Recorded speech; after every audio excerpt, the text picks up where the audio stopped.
Well, yesterday's chunky fall on Wall Street was not the start of a correction, despite all the pundits that are saying it's due for one.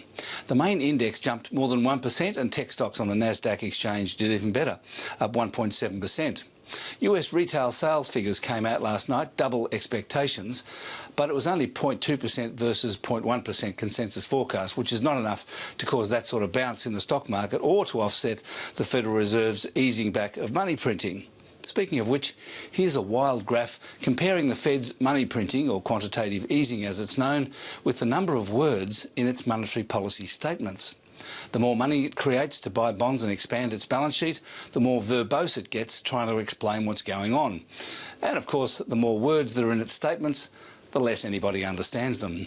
Anyway, the US dollar had a bit of a rally with the stock market last night, and the Australian dollar resumed its decline therefore, falling back to below 90 US cents. And the local share market got back about half of what was lost yesterday. Some of the bigger gains included 10 Network, which has gone up about 10% since the start of the year, apparently because of good ratings for the 20 over cricket, although it got a speeding ticket from the ASX last week and said it didn't know what was going on. 7 shares went up too, presumably because of the tennis, and apart from that it was iron ore and banks.